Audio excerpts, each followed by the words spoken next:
Good morning, everyone. Welcome to Krakow. Welcome to WasteConf. My name is Kalina Tyrkiel. I am based here in Krakow. I am very much of a morning person, and I'm very grateful to the team for putting me first today. Really appreciate it. And by trade, which I think is more interesting to you, I am a content designer, a UX writer, currently working in a company called Dog Planner, probably better known for you as Znany Lekarz if you're based in Poland. On top of that, I am also a UX writing trainer and independent consultant, and I am here today to tell you about how there's not much writing in UX writing. So it's safe to say that this talk is a sequel of sorts.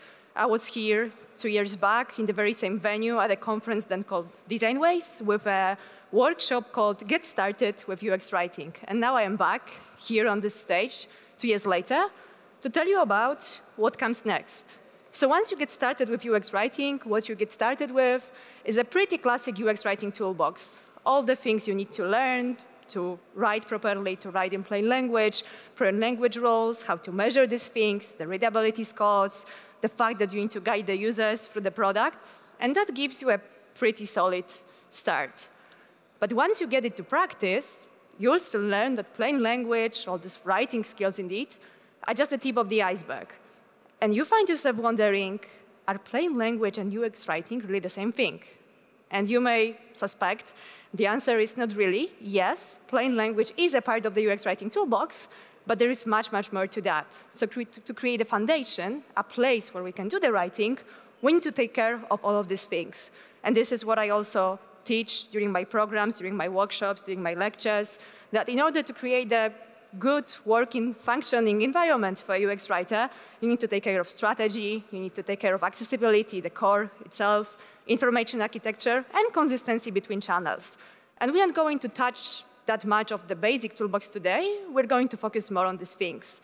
This talk today is going to be more about the processes, the challenges, and how it looks in practice. So we're going to see a lot of real-life examples. Some of these things I will be talking about today may seem a bit abstract for you. Some of them may seem pretty obvious. And this is what the questions asking feature is going to help, I believe. So please feel safe asking questions. It's a no stupid questions policy here today. Do ask about anything that catches your attention. And instead of talking about the perfect world, when we can just, learn plain language and just do our job, we're going to talk about the path to the real world. So I'm going to take you to a journey to the real world, show you how UX writers work, and how we can learn to navigate the unhappy paths to get to the one happy path. Because in fact, content design is the art of navigating the detours. So today, I'm going to show you how to use our tools to come back again to the happy path. So what we're going to do today, we're going to travel through the 3 most common types of detours, these detours having to do with when we do our job, how we do our job, and then what we do next. So that's it for the introduction, and without further ado, let's start with when we do our job. And when we talk about when we do our job as content designers, you may hear this buzzword, this catchphrase pretty often once you start learning about it, the catchphrase being content first. And you know that you need to learn what you're going to say, what you want to communicate, and only then, when you have that all figured out, you focus on the how. But when it comes to defining it, it's not so easy. It's not so easy to find a definition of what content first actually means. So here I am to make it more tangible for you. First of all, I'm going to say it very openly here on this stage. In 2023, there is no longer a valid excuse to use lorem ipsum as dummy text in your designs. In the age of ChatGPT, when you can use a fairly simple prompt, like I did, to generate actual structured content for your design, don't use lorem ipsum ever. Just don't do that. It's a very simple prompt I use to create the doctor profile description. I work in a health tech company. We design profiles for doctors, for instance. And you can do this super easily. A real structure, not just some random text. But I will want to dig deeper into that. Yuval will take this stage after me to tell you more about it. So I'm just going to stop there with the statement. So yeah, what is content first? I believe it starts with this major thought shift at the very start. And I'm saying that all designers have to know how to code. I don't know how to code myself, but knowing the structure already gives you this amazing competitive edge. And this shift happens when you start treating your text documents like HTML structure from the very start. And I work with a lot of highly competent professional people Let's skip this part that seems to be kind of obvious. So when I start working on content from scratch, this is what the first designs often look like. I start with creating a heading structure. I focus on what I want to say. And then we speak the same language with the designers and with the developers, also an important part, when deciding on how to say it. So yeah, so it's very often just a structure of text, structure of headings. You are very welcome to do it in the browser as well. I know designers who do that in the browser, and at WasteConf this year, we're going to have quite a lot of interesting talks, for instance, about using dev tools as designers, which I also highly recommend trying if you're in the content design field or just in design field in general. So yeah, we have the structure. We know we're supposed to treat text like HTML structure, okay, headings, H1, H2, H3, fine. And that's easy to say. If we're working on something from scratch, we're creating a landing page, pretty natural thing to do, right? But we know that it's not always like this. So what about legacy systems? We work on systems that have been in place for a very long time, with years of technical debt, content debt, all sorts of debt you can think of. So can you go for content first? In that situation, of course you do. You can do that. And what I'm going to show use as an example is an example of workshops we did. I'm going to give you a little sneak peek when redesigning doctor profiles at Doc Planner. Doctor profiles here at Doc Planner, what we're talking about here is designers and developers and business stakeholders versus more than 10 years of legacy, a super old, super complicated product. So what we do first, we make this one basic agreement.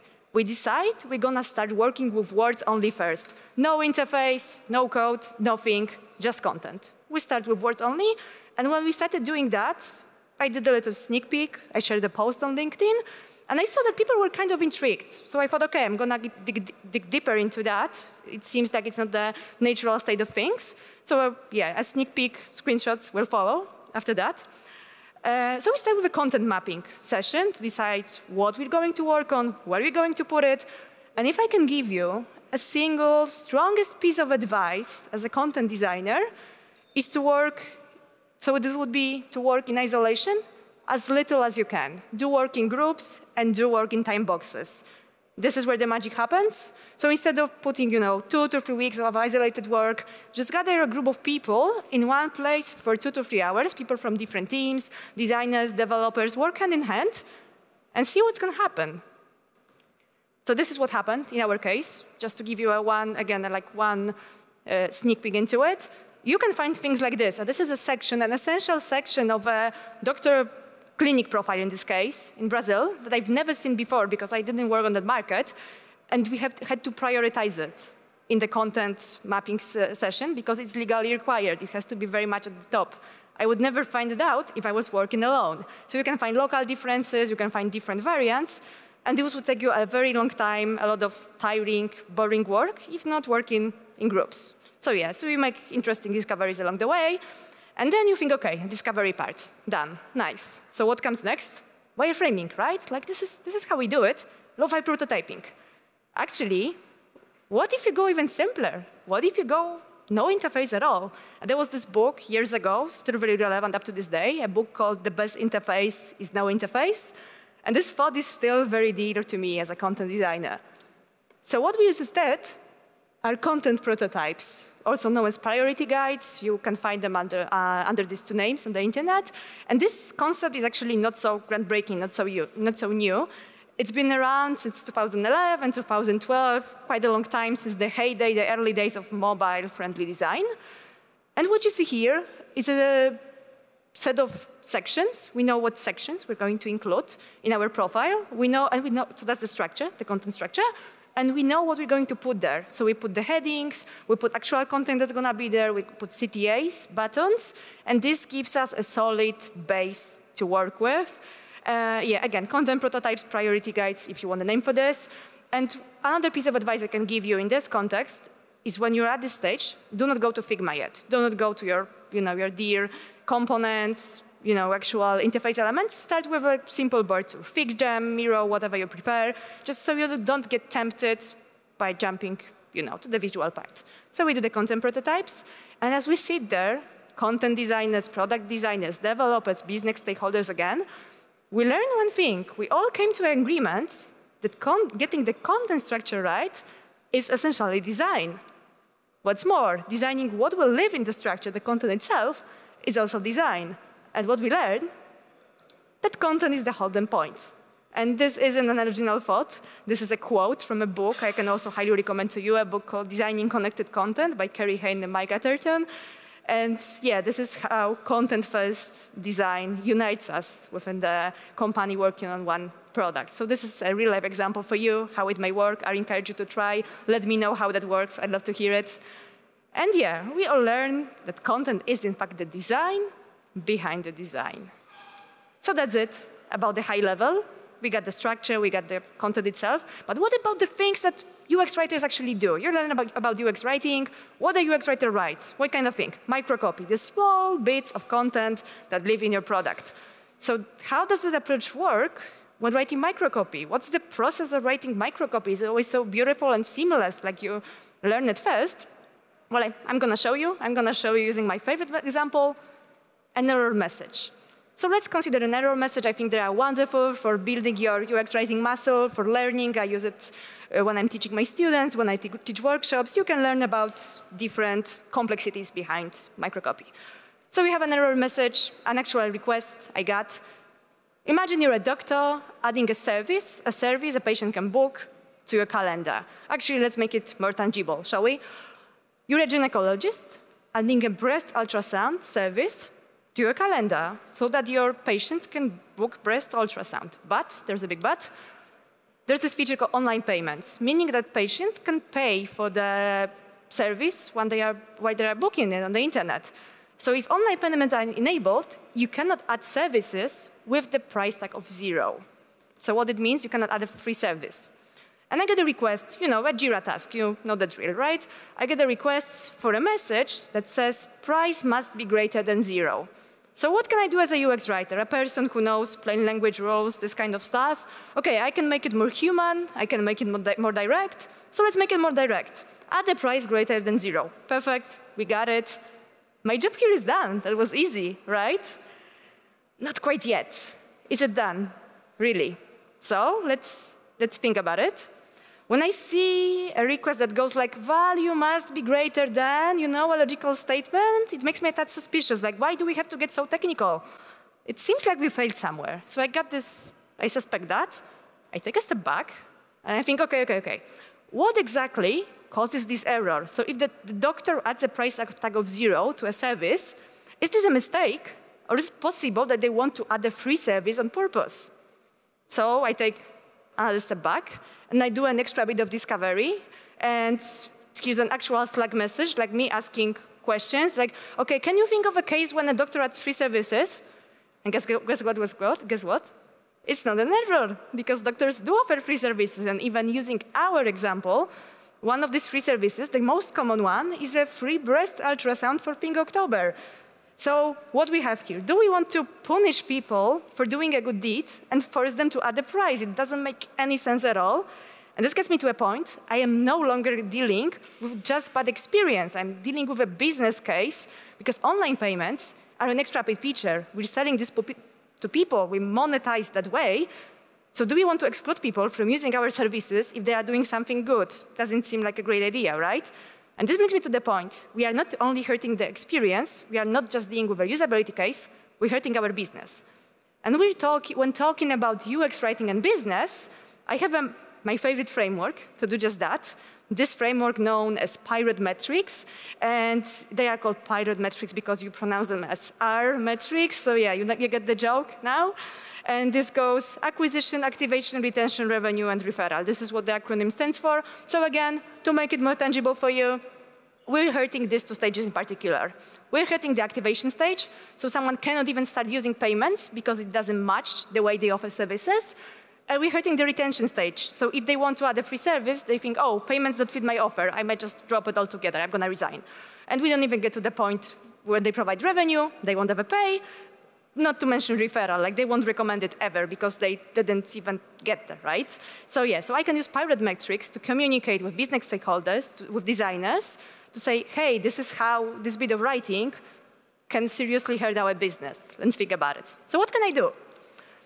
This brings me to another super important point that I hope sticks with you, that sometimes, more often than not, being a good UX writer is refusing to write. So if you feel that refusing to write, not writing an error message, or doing it another way would be better for the experience, you have my blessing. Just do that. Like, I trust your, your skills. It's perfectly fine. Sometimes it's better not to write. So what can you do instead? You can challenge the logic. You can suggest a different solution. But, just another thing. It's outside my team's scope. I am working on configuring services. I don't do payments. I cannot solve everything. No one can. Of course we can't. Like, we would burn out super quickly if we try to solve everything. But what I can do instead? I can go to the payments team and work together, let them know of a case, of a potentially dangerous case they wouldn't know about otherwise. And what we did today, instead, is not a quick fix anymore. Actually, not even a fix. It would be even more problematic. We create a long-term solution instead. So to sum up, what I could do, I could write 6 words, no questions asked, no people contacted, and I would tick off this Jira task. It would be done. But the quality of work would be questionable, to say the least. What I did instead, I wrote 0 words, great, but I contacted 7 people. I asked 1 main question, many follow-ups, and the quality of work is the best I could provide with actual needs in mind. So here's what lies between potential 6 words or even 0 sometimes. As you can see, there's quite a bit of thinking behind that, and no writing at all. So with main takeaways for microcopy, this one thing will save you a lot of potential errors. Always, when faced with an error message, ask what causes this error. What if it's not an error? Maybe it's a different intent. And once you do that part, you're probably much safer. And don't guess, don't say, oh, this is going to be a lot of work. Just ask your devs. Keep your devs close. Devs are one of the most fantastic, greatest people I work with. I love working with devs. Keep your developers close. Again, I will repeat that louder for the people in the back. And if you're not lucky to be working with developers, do ask your technical point of contact. Dig deeper into this. This is our job. This is a part of our job. Please do that. So yeah, that's it for the when, the part when we do our job. So now let's move on to the how. And with the part about how we do our job, there's another buzzword. There's another catchphrase that keeps popping up all over again. This catchphrase being getting your seat at the table. So being heard as a UX writer, this has been repeated for UX designers quite a lot of time in the past, not so much right now, but what you need to get your seat at the table, you need to be invited to places. UX researchers know the drill as well.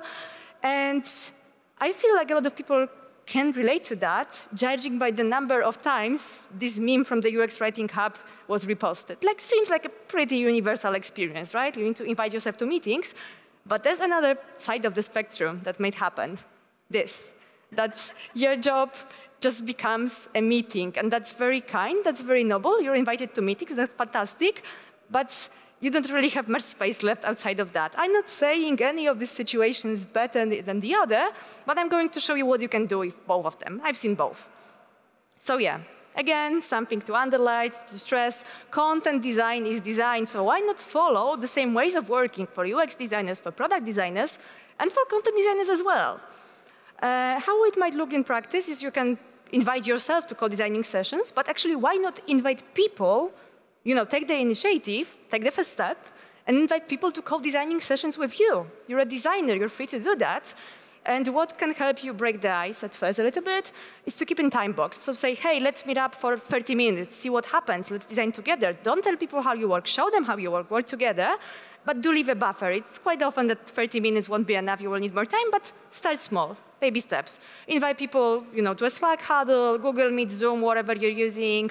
Actually, what really worked well for me at some point when we worked in Focus, in design sprints, was Discord. We just used Discord as we were, gaming, and it was pretty fun as well. Do experiment with that. But take the first step, that's gonna be fun. And do stick around asking questions. I mentioned that before, I showed you an example, but if you don't feel exactly comfortable asking these questions, I highly recommend this framework for you. This is a framework we are using here at Doc Planner. I also use it on many different occasions. A framework we use for design critiques. So the idea is you start every sentence with either I like, I wish, or I wonder, and you just say, oh, I like this part, how clear this text is. Or if you wonder, like someone is perhaps missing, or you wish that something looked another way, so you just don't say, oh, I don't like it, I'm not vibing with it. You just say, I like this, I wonder what we can do, and I wish this was this and that. So yeah, here again, a little something to break the ice. And another trick that helps me a lot as a content designer is running a logbook. So a logbook is something you keep on the boat when you're sailing. You keep track of your journey. And you can create the logbook as well at work to communicate your progress, to communicate how your work affects other people. And this is what I learned from a much, much senior designer I'm working with, and the guy who communicates a lot with C-level people. So he learns to respect the time, to be super straight to the point, actionable. Why not treat all your coworkers like this? What's the obstacle? Let's try that out. And here's an actual logbook, again, a tiny bit anonymized I used during my work. So what can I say? I usually use like 3 to 5 points, not to make it overly long. So I say, okay, I finished content review. This is what matters for devs. So I tag the devs that are interested. I say that we made a design decision. We're using this name, not that name. I tag the people that might be interested. And I can say, hey, I need a reviewer. I need someone to help me with work, so I can even ask them if they're available at a specific date. Again, super short and sweet. And this brings me to another point, that everything we do is, in fact, content design. It's not that we are only using our content design skills for product copy. Your communication at work is content design, and so is your CV as well. So this can be a little extra trick. If your CV stands out in terms of content design, it's a great place to show it, right? Okay, so we got the logbooks, and we have decision logs. Decision logs, when you write down all the decisions you made so other people can use that list. And decision logs are essentially also content style guides. So I don't have to convince content people that if something isn't written down, it's gone. Pretty obvious, right? But here's the trick. Creating a content style guide is hard enough, and creating a content style guide people will actually use is even harder. And I don't have a magic trick solution for this, but I have something that may help. So what I want to encourage you to try is to think of your content style guides like it's a product. It's a product you're designing for your colleagues, for your peers. They are end users, so you learn how they use content style guides. You learn what jobs to be done they have, and you create the content style guide in a way to help them. You are not creating a document just to show off how smart you are. I mean, nice, great, but you want it to be usable. So do treat it as your user experience work. And again, one most important tip that might help is to adapt to your team's habits. So let's say you're using already a solution for a design system. Let's say it's zero height, whatever your team is using. Do keep your content style guide in the same place. Don't ask people to change habits, because what might happen if you do otherwise is this. And I think it hits pretty close to home to many of us. So don't just generate documentation for the sake of it. Think of it as something usable. So yeah, we got the seat at the table. Now's the time to make our seat comfortable, because hopefully we're going to take this seat for a pretty long time. And you can find quite a lot of information about getting your seat at the table, but it's not so easy to find articles, things mentioning like what needs to happen for you to work comfortably. And in this place, I would like to use a quote from my direct manager, a very supportive person who's making a lot of things possible for me, that nobody told us if we get a seat at the table, it might indeed be full of ferns. And I wholeheartedly agree with that. I couldn't put it possibly, better. So let's see how we can trim those ferns, shall we?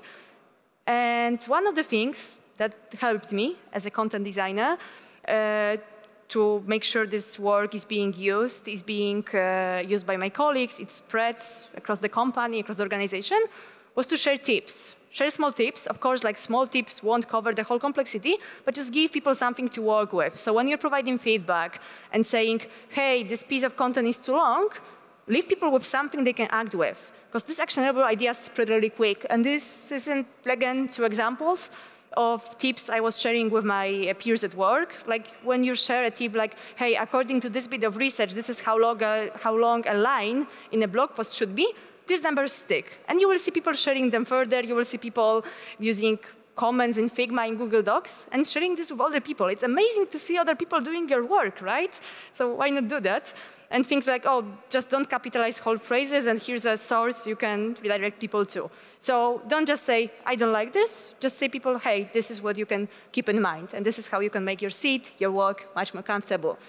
And when I was thinking, like, what could possibly be one of the biggest obstacles for my work as a content designer, once you get the seat at the table, is what I mentioned before, is in fact this meeting fatigue. So it's amazing that people invite you to the meetings, but the more complex the project, the larger the organization, the meetings can get a tad overwhelming sometimes. And although it doesn't probably seem like a super UX writing focused piece of advice, I realized what helps me most is just using Looms. Like some of you might be probably already quite familiar with Looms, the tool to just record yourself explaining something with your little talking head in the corner.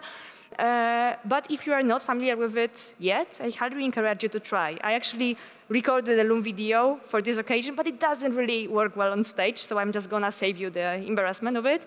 But yeah, it's a video with captions, you can speed it up, and you can explain something to people, you can send it, they can watch it whenever they want to.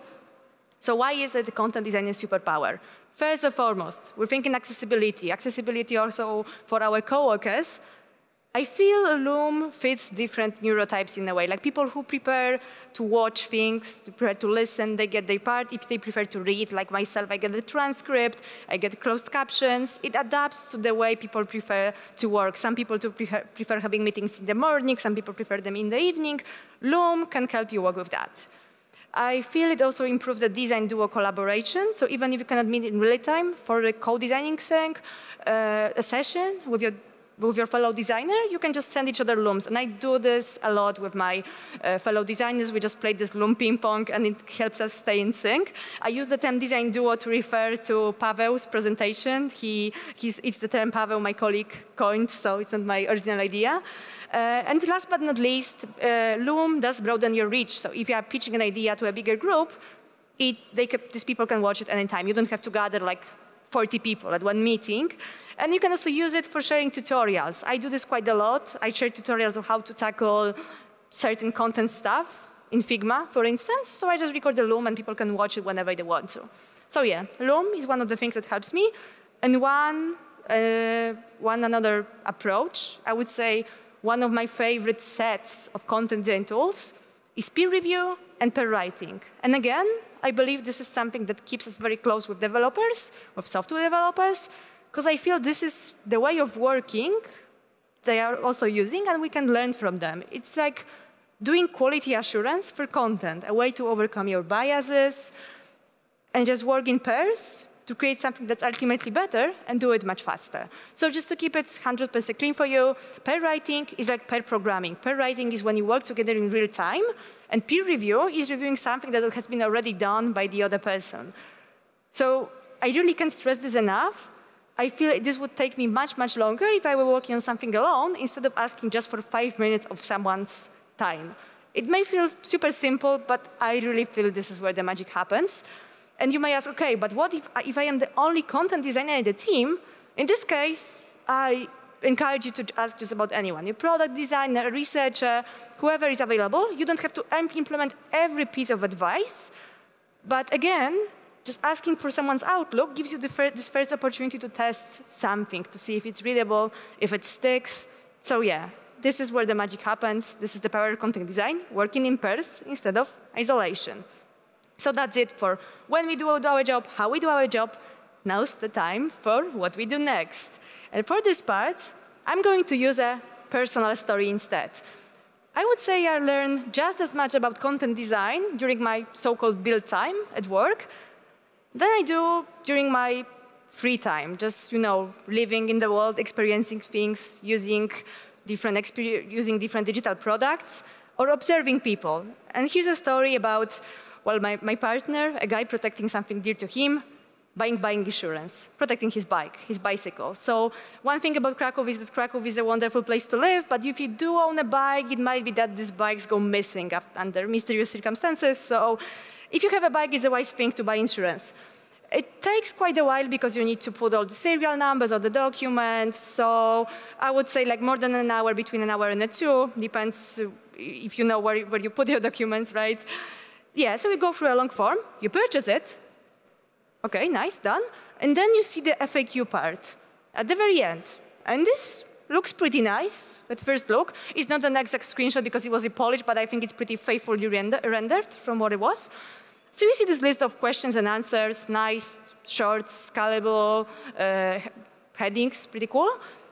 And when you think about it, it looks like it fits all these plain language requirements. So if you look at how it works in government websites that are considered a gold standard for plain language, like National Health Service in the UK, it looks very similar. It looks very similar on the Polish government website as well. So if you look at the good old plain language definition, it's content your audience can understand the first time they read it or hear it. So far, so good. It's plain language. Seems like a good experience. But there's the trick. When you look closely, you will only learn after you bought the insurance that the bicycle has to be private property. If it's registered as company property, your insurance is invalid. You lost 2 hours of your time, you lost your money, your evening is ruined. Congratulations, very well designed, right? Amazing experience. So it fits plain language rules, but what went wrong here is super bad timing. It's the fact that someone didn't test it, didn't consider the actual path, the journey. So let's have a look at this flow, very simplified. Again, you're adding your data, you have the form, you're making a purchase, you have the checkout, and then you have the FAQ. But why ask questions like you already done this? Who puts FAQ at the very end? So you could solve this super easily. You just put the FAQ at the front. Why would you put FAQ as the last step? That's pretty interesting. Yeah, so plain language is working here. But what is missing here is this bit of content design. Because again, if you look at this short and sweet definition, content design is about using data and evidence to give the audience what they need. And here we have it, at the time they need it. So apart from having this basic set of rules you will learn about when learning plain language, it's clear, concise, consistent, and there are two elements that are no less important, the where and the when. So again, how do we know where is the right place and when is the right time? Hey, say hello to content research, another super important part of the toolbox.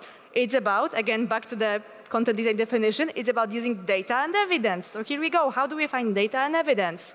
And here's another book I can recommend to you, a fresh release from Rosenfeld Media called Strategic Content Design by Erika Jorgensen, a book I really enjoyed, I keep coming back to. I will recommend it. And to give you, again, example from my own work, usability tests. Something as simple as good old usability tests. As a content designer, I've never seen a usability test that didn't have any content insights. It doesn't have to be specifically designed to be focused on content. You will learn about the language your audience speaks. You will learn about what they understand, what they don't understand. And again, here you have real insights for interviews I was running. So the users were not understanding what the button says, what improve does. They were not understanding terms that we thought would be clear. Direct traffic was completely abstract. And there you have it. Just use usability tests, watch recordings, get involved in usability tests and content designers. And I can assure you, you're going to love it. It's so much fun.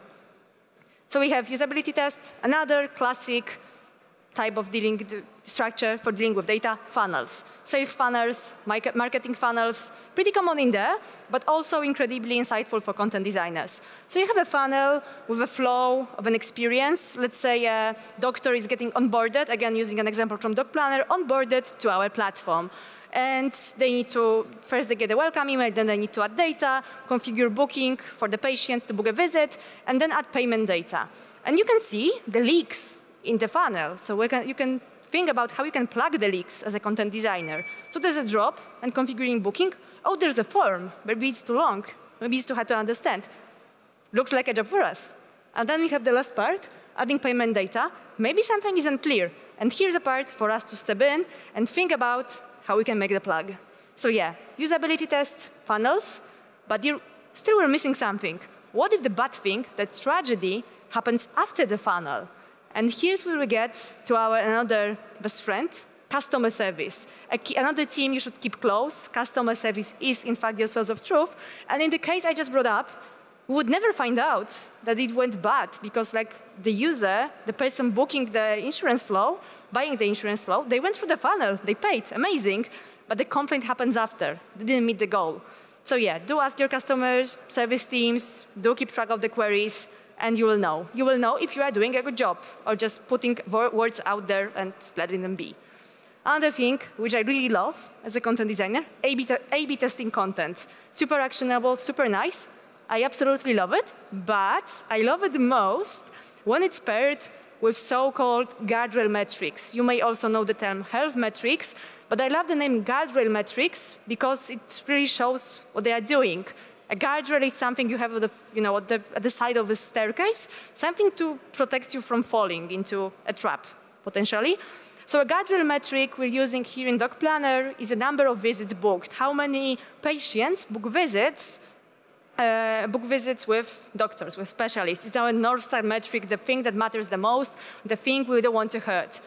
And this brings me to the point that even if the test seems to be working, we got more clicks, more people get engaged, it doesn't necessarily mean that we are reaching our main goal. So don't just look at one metric when measuring your content, keep other ones to protect you from this fall.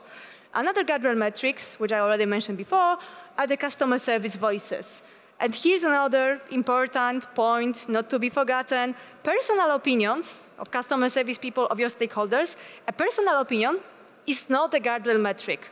So if someone comes to you and says, hey, I think it sounds complicated, hey, I don't like how it's written, it's not a sign to make a change unless you will see in the metrics that something is not going well. So personal opinions, okay, are something to take into account, but it's not enough for you to make a decision to make this big change. And I had this case from my experience that we once decided not to use an A/B test winner. And you might be wondering why. So we had a winning option, which it did generate more engagement, but what came with more clicks was more questions to the customer service team. So instead of doing a well-functioning A/B test, we just generated an extra workload for the customer service team. We don't want to do that. We were, in fact, hurting our experience. We went with the second best in that case. And you know what happened? We made a mistake. I'm kind of glad we did, because sticking to the initial winner would be an even bigger mistake. So this is the case when you don't have to trust the numbers blindly, but keep an overview again, keep a view, keep an eye on the guardrail metrics again. So this brings me to the closing part, finally, that there is indeed not much writing in UX writing, but there is a whole lot of designing. And beneath this tip of the iceberg, there is a whole lot of exciting things that come with a whole lot of teamwork.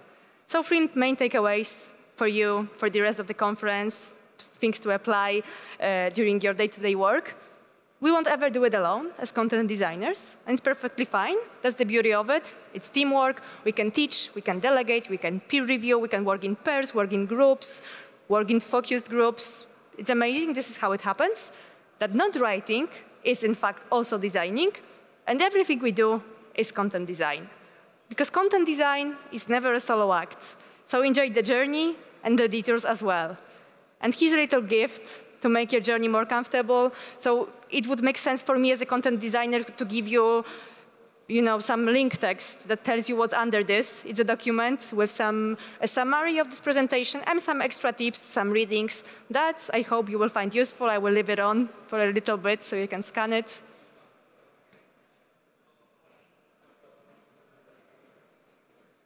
Right, I still see some phones up there.